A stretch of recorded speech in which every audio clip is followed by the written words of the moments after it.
जय श्री राम मेरे परम प्रिय भाई बहन, आप सभी लोगों को दीपावली की बहुत बहुत शुभकामनाएं। मैया की कृपा बरसती रहे। कल 11 नवंबर 2020 को रमा एकादशी का व्रत है। कल से लेकर के 16 नवंबर 2020 को भैया दूज का व्रत मनाया जाएगा। तो कल से लेकर के किस तारीख को कौन सा व्रत करें उसके बारे में एक मोटा मोटी मैं सब कुछ निवेदन करने जा रहा हूँ। इन सारे व्रतों का पहले का वीडियो उपलब्ध है, वो नीचे मैं डिस्क्रिप्शन में डाल दूंगा, आराम से देख लीजिएगा। जिस व्रत को करना है, जिस उत्सव को मनाना है, डिस्क्रिप्शन देखना। अगर कई भाई बहन को नहीं आता है, वो छोटे मोटे बच्चों से भी पूछेंगे तो बच्चे बता देंगे, तो आप स्वयं उसको जान जाएंगे। अब पापों को हरने वाला परम कल्याणकारी कल 11 नवंबर को रमा एकादशी का व्रत है। वो सारी विधि आप लोगों को पता है ही। इसका पारण अगले दिन 12 नवंबर को प्रातः मोटा मोटी 7 बजे से लेकर के 9 बजे के अंदर में करना उत्तम रहेगा। 12 नवंबर को ही गोवत्स द्वादशी का पावन व्रत है। इस व्रत की दोनों विधियां हैं। अगर आप गौ माता के परम भक्त हैं, जो पूरी पृथ्वी का द्योतक हैं, उनका स्वरूप हैं, यही नहीं पूरे ब्रह्मांड का भी स्वरूप मानी जाती हैं, तो अवश्य व्रत कीजिए। नहीं व्रत कर सकते हैं तो सात्विक अन्न ग्रहण कीजिए। व्रत करना है तो संध्या वेला के पश्चात में चंद्रोदय के पश्चात आप पारण कर सकते हैं, अन्न ग्रहण एक समय कर सकते हैं। हमें गौ माता की 12 तारीख को उनकी जाकर के जहाँ भी संभव गौशाला इत्यादि में जाके पूजा करनी चाहिए। उनके संरक्षण का ध्यान देना चाहिए। बहुत बड़ा महत्व है। जो पूरी निष्ठा से करना चाहते हैं उन लोगों को उस दिन तवे पर बने हुए कोई भी पदार्थ को ग्रहण नहीं करना चाहिए। भूमि में शयन इत्यादि करना चाहिए। ब्रह्मचर्य इत्यादि का पालन करना चाहिए। गौ माता की पूजा के बाद परिक्रमा इत्यादि करनी चाहिए। 13 नवंबर को जो है जय जय सिया राम धन त्रयोदशी है।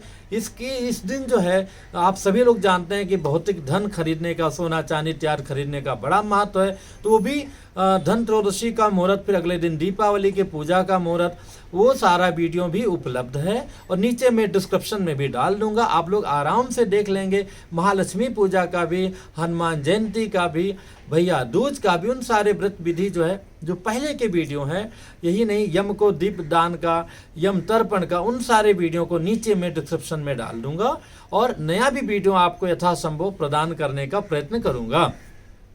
तो 13 तारीख को धन त्रयोदशी का व्रत मनाया जाएगा। इस दिन जो है यमराज जी को दीप दान का बड़ा ही महत्व है, क्योंकि बहुत बड़ी कथा। एक बार यमराज बड़े दुखी हुए, और यमराज क्यों दुखी हुए, क्योंकि उनके दूतों ने कहा कि महाराज ये तो बड़ी समस्या है। कहीं हम जब नए नए कम उम्र के बच्चों को लेने के लिए जाते हैं, बच्चियों को लेने के लिए जाते हैं, मतलब उनकी आत्मा को, तो पूरे घर का दुख देख करके हमारा हृदय बड़ा परिवर्तित होता है, तो उनका दुख कैसे दूर हो। तो यमराज जी भी उनकी बात सुन करके दुखी हुए। तो उन्होंने कहा अगर कोई इस दिन जो है धन त्रयोदशी के दिन यमुना में स्नान करेगा, ना स्नान कर सके तो यमुना माता जी का स्नान करके स्मरण करके अपने घर में स्नान करे, और संध्या वेला में हमारे निमित्त एक दीप दान करेगा, तो उसकी अकाल मृत्यु कभी भी नहीं होगी, पूर्ण जीवन वो प्राप्त कर सकेगा। तो जो लोग बीमार रहते हैं, परेशान रहते हैं, मेडिकल का भी उनको लाभ नहीं मिलता है, बहुत सारा इलाज करा चुके हैं, उन लोगों को इस दिन व्रत रहना चाहिए। संभव तो यमुना जी में स्नान करना चाहिए, ने अपने घर में सामान्य स्नान करके ये सोचना चाहिए कि हम यमुना जी में स्नान कर रहा हूँ। इस प्रकार से भी कर सकते हैं। और संध्या वेला में यम राज को दीप दान का यम दीपम बहिर्दद्यात् अपमृत्यु विनश्यति। अगर हम दीप दान करेंगे तो निश्चित ही अकाल मृत्यु नष्ट हो जाएगी, पूर्ण आयु हम प्राप्त कर सकते हैं। तो ये हमें कार्य करना है 13 नवंबर को। इसके बाद में 13 नवंबर को भी वायु पुराण के अनुसार हनुमान जयंती जो है चतुर्दशी लग जाएगी थोड़े समय के लिए। उस दिन भी आप कर सकते हैं, और विशेष करके जो है अगले दिन 14 नवंबर को भी कर सकते हैं। हनुमान जयंती का जो है हनुमत जन्म का एक उदाहरण वायु पुराण में आया है कि कार्तिक महीने के कृष्ण पक्ष चतुर्दशी को मनाया जाता है, मेष लग्न में मनाया जाता है। मध्य रात्रि में बात आई है, लेकिन देखा जाए तो मेष लग्न जो है संध्या वेला में प्राप्त हो रहा है। इसलिए जो है हम त्रयोदशी को भी मतलब 13 तारीख को, और विशेष करके 14 को हमें हनुमान जयंती मनाना, दोनों बातें आई है। जिस दिन आपकी निष्ठा हो, उत्तर भारतीय परंपरा में मनाया जाता है।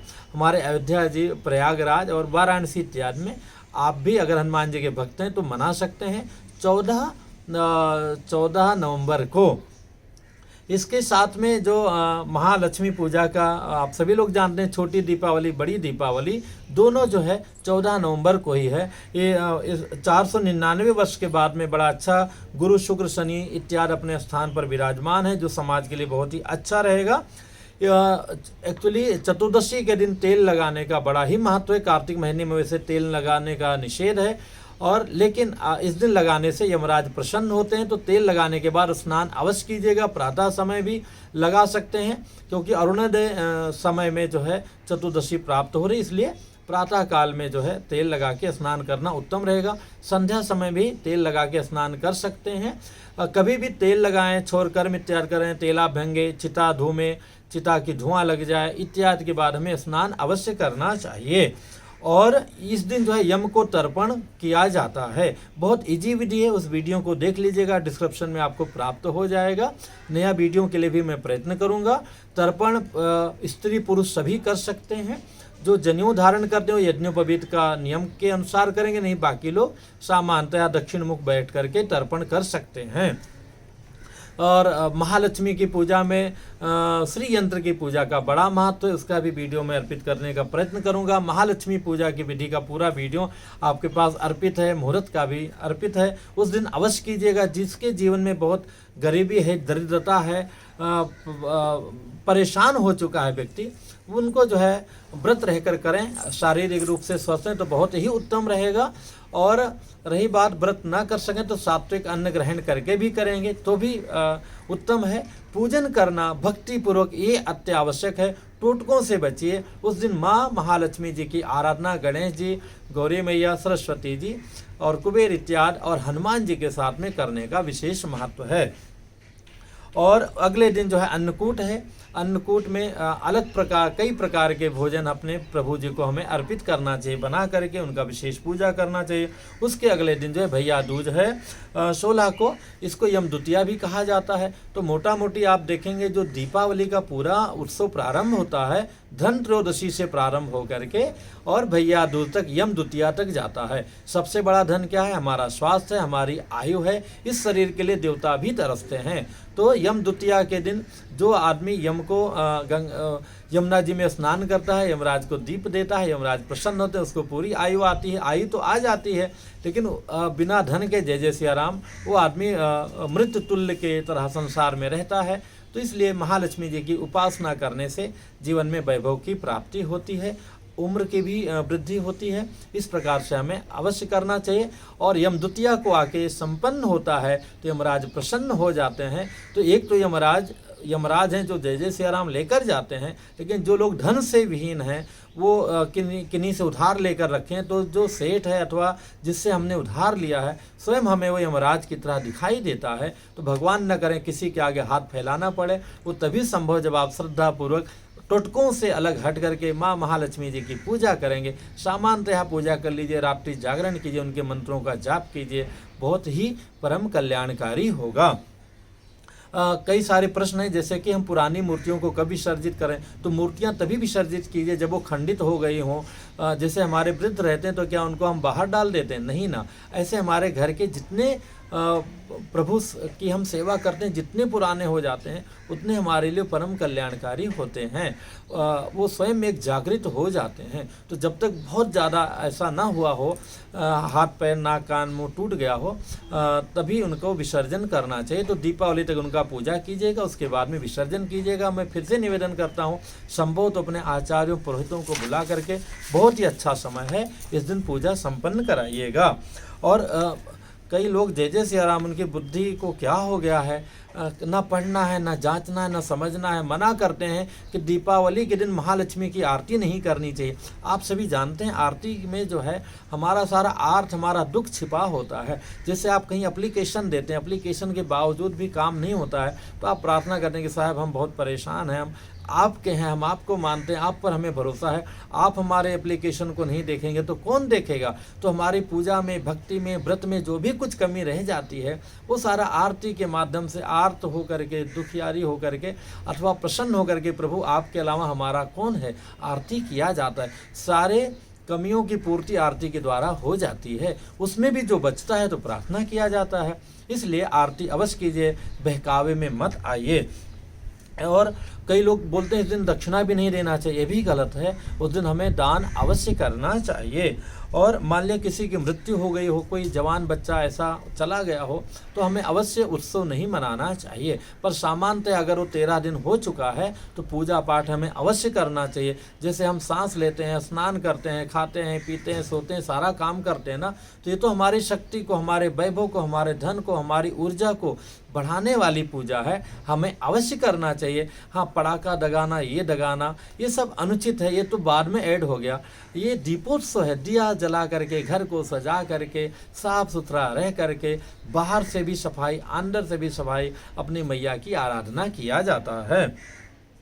और नई मूर्ति अगर लाना अनिवार्य नहीं है, जो पुरानी मूर्तियाँ स्वस्थ हैं, दुरुस्त हैं, उनकी ही हमें पूजा करनी चाहिए। परंपरा में जो गणेश लक्ष्मी जी की मृतिका की सिंपल मूर्ति आती, बहुत ज़्यादा उनमें सजावट वैसा ना हो, उन्हें ला करके अवश्य पूजा कर सकते हैं। पूजा के बाद में मृतिका की मिट्टी का विसर्जन हो जाता है।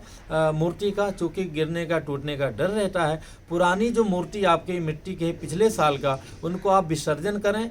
वैसा न कर पाएँ तो गमले इत्यादि में कर सकते हैं, अथवा अपने शोकेस में भी बढ़िया सजावट की तरह से रख सकते हैं। कितने भी गणपति रख सकते हैं सजावट के रूप में, महालक्ष्मी जी को रख सकते हैं, रखना भी चाहिए। तो इस प्रकार से आप बहकावे में मत आइए, पूरी श्रद्धापूर्वक कीजिए। और इससे संबंधित जो भी प्रश्न हो आप कमेंट्स कीजिएगा। काफ़ी व्यस्तता है, आपसे सच बताऊं 3 दिन से मैं ये वीडियो अर्पित करने के लिए परेशान हूँ। कल दांत में इतना दर्द हो रहा था तो भी मैं प्रयत्न करके था, बच्चे भी सो गए, जय जय सिया राम, सारी चीज़ें हो गई और असहाय पीड़ा थी तो मैं वीडियो नहीं बना पाया। आज प्रातः से भी लेकर इतने सारे फ़ोन आ रहे हैं, सब चक्कर, उसमें नहीं बना पाया। नीचे वहाँ बना रहा था, आसपास के लोगों को जय जय सिया राम इतना ज़ोर से शोर मचाने लगे तो वहाँ छोड़ करके जय जय सिया राम ऊपर आना पड़ा। अब सेवा तो करनी है, तो इसी प्रकार से आप लोग भी जहाँ भी हो, जैसे भी हो। अच्छा, कई लोग सोचते हैं, उनका ये भी प्रश्न है कि हम गुरुजी घर के बाहर है, तो आप जहाँ हो वहाँ आप सांस ले रहे हो ना, वहाँ से आप मोबाइल पे बात कर रहे हो, पेटीएम कर रहे हो, दुनिया भर की चीज़ें कर रहे हो ना, तो वहीं पर आप पूजा करो। तो आप जहाँ पर हो करना आवश्यक है। हाँ, घर में है तो घर में दिया होना चाहिए, सब होना चाहिए। नहीं, आप जहाँ पर भी हो, जिस रूप में हो, जिस जगह पर हो, वहाँ पर ही आप पूजा करो। जैसे एक बड़ा अच्छा वीडियो हमने देखा, करवा चौथ के दिन एक एमपी की एक एसपी थी, लेडी थी, वो बच्चा कोई गिर गया था, उसको बचा रही थी, वहीं उसने व्रत को रखा। फिर उसके पति जाकर के उसको वहीं जल इत्यादि दिलाए, तो देखकर हृदय बड़ा प्रसन्न हो गया। तो आप सभी से भी निवेदन है, इन फालतू चीज़ों में मत उलझिए, कीजिए, करना आवश्यक है। करने से ही अपने को लाभ मिलेगा। जैसे बच्चे को चाहे जैसे हो, पढ़ेंगे तभी उनको लाभ मिलेगा। फिर मिलूंगा एक नई जानकारी के साथ में। व्यक्तिगत प्रश्नों के लिए इंस्टाग्राम पर भी फॉलो कर सकते हैं। चैनल का नंबर भी आपको प्राप्त हो गया, पर वहाँ ये सारे, वहाँ केवल जो है व्यक्तिगत कुंडली इत्यादि उस तरह की चीज़ों को पूछेगा। पूजा पाठ के जितने भी प्रश्न हैं सब केवल यूट्यूब पर ही जवाब देने का मैं लगभग गारंटी लेता हूँ। जय श्री राम, बहुत बहुत पुनः शुभकामनाएं।